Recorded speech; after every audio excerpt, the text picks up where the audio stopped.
bam, bam, down. What?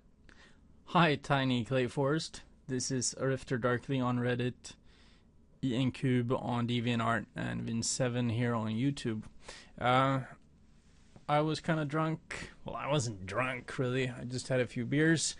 And I said that I was going to show you a quick and easy technique to get some shadow into this forehead that you've painted. And I'm also drinking Coca-Cola as usual, so there might be some slight burping. Very graceful. Oh, just like that. Christ. Alright.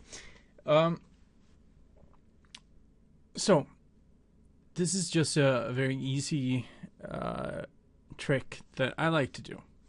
So, here we go. I create a new layer. And I get the lasso tool with a 3-pixel feather. I don't know if you can see that. I don't know how to zoom in, but it's right there. You might have to go full screen to see it.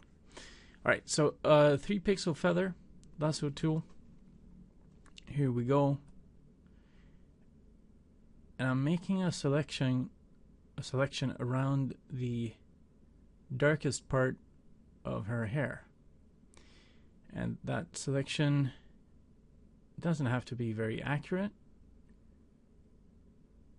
and it moves all across her forehead. That was actually a bit too inaccurate.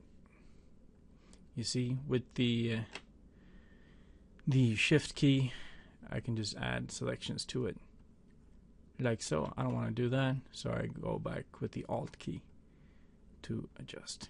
Come on, there we go. Alright, next up we have the gradient tool. Not a brush, but the gradient tool. I am using a radial gradient, not the straight gradient, but the one that looks like a circle. And we're going with from color to transparency.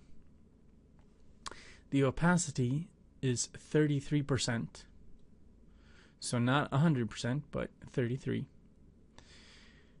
And I color pick this dark color in her hair, which means that one stroke is just 33% of that darkness. What? Yeah, sure. Check this out. Here we go. Just putting in a bunch of really nice shadows here.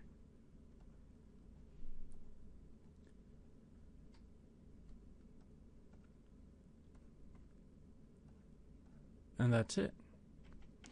Now, Control D, I deselect. Now, let's say that we thought that this piece right here, it's a bit too dark. I can just go in and lower the opacity of the new layer. Or of course I can make a I can make a mask and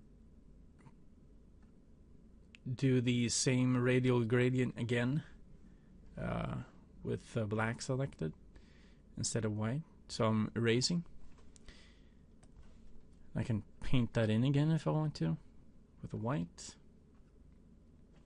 See, it's a very nice and easy way to do that instead of having to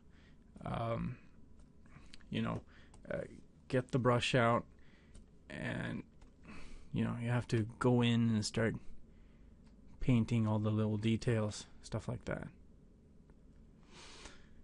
So yeah, the radial gradient. And of course you can do the same thing with the elliptical marquee tool. So let's just say, and this is really sloppy, but let's just say that I want to give her eyes some light. I grab this and let's pick a blue for some reason. I can do the same thing right there. Let's deselect it. Let's check it out. looks really weird. That's cool. I can lower the opacity. I can, I don't know, put it to multiply. That didn't do very much because the background is all black. But as you can see, I can do a lot of stuff with just the selecting stuff and the radial gradient. So yeah, try it out. It's actually a great deal of fun. Well, okay. Just one more example. So here we go. I'm gonna select the cheek right here. Just as a bit of fun. And I grab red. And I go in and do stuff like that.